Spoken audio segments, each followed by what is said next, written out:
আরজি করে নিহত তরুণীর বাড়িতে মুখ্যমন্ত্রী মমতা বন্দ্যোপাধ্যায়। গোটা ঘটনার সঠিক তদন্ত নিয়ে কলকাতা পুলিশ কমিশনারকে চূড়ান্ত সতর্ক থাকার নির্দেশ মুখ্যমন্ত্রীর। পরিবারের সঙ্গে কথা বলে মমতা জানান, রবিবারের মধ্যে পুলিশি তদন্ত শেষ না হলে সিবিআইকে তদন্তভার দেওয়া হবে। পাশাপাশি পুলিশ কমিশনার বিনীত গোয়েল বলেন, আরও কেউ জড়িত থাকলে 4 থেকে 5 দিনের মধ্যে গ্রেফতার করা হবে। তরুণী চিকিৎসকের মৃত্যুতে লাগাতার আন্দোলনের জের। পদত্যাগ করলেন আরজিকর হাসপাতালের অধ্যক্ষ সন্দীপ ঘোষ। কেউ বাধ্য করেননি, স্বেচ্ছায় পদত্যাগ করেছেন। প্রেসমিট করে বলেন হাসপাতালের অধ্যক্ষ। তিনি জানান, আরজিকর ঘুঘুর বাসা। আরজিকরে ঘুঘুর বাসার সঙ্গে যুক্ত রয়েছেন একাংশ অধ্যাপকও। আরজিকর কাণ্ডে অধ্যক্ষের পদত্যাগ নিয়ে মুখ খুললেন মুখ্যমন্ত্রী মমতা বন্দ্যোপাধ্যায়। পানিহাটিতে নির্যাতিতা বাড়ি থেকে বেরিয়ে বলেন, মানসিক চাপে পদত্যাগ করা অধ্যক্ষকে অন্যত্র পুনর্বাসন দেওয়া হয়েছে। তিনি বলেন, চেস্ট বিভাগের এইচওডি, পুলিশ পোস্টের এসিপি, এমএসবিপি সিকিউরিটিকেও সরানো হয়েছে। আরজিকর কাণ্ডের প্রতিবাদে কলকাতা এলো জাতীয় মহিলা কমিশনের প্রতিনিধিরা।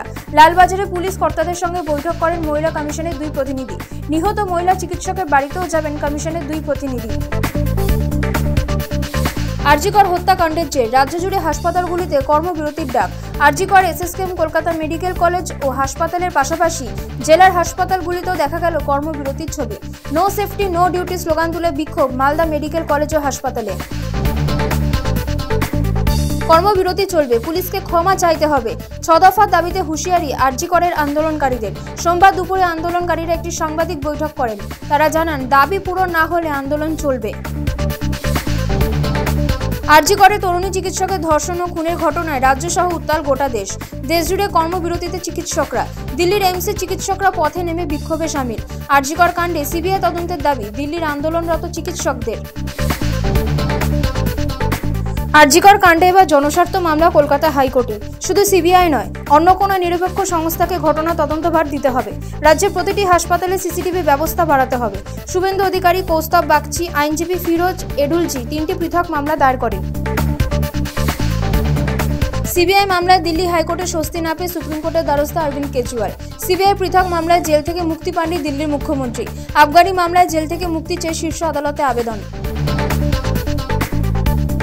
আন্তর্জাতিক ক্রীড়া আদালতে চলছে ভিনেস ফোগাটের পদক আবেদনের বিচার। 13ই আগস্ট পদক নিয়ে চূড়ান্ত সিদ্ধান্ত। প্রসঙ্গত, ফাইনালে উঠে ভিনেস ফোগাটের রূপোর দাবি জানিয়েছেন। ভিনেস ফোগাট পদক জয় করুন বা নাই করুন, তার পাশে দাঁড়িয়েছেন ভারতের 2 স্বর্ণপদক বিজয়ী ক্রীড়াবিদ অভিনব বিন্দ্রা ও নীরজ চোপড়া।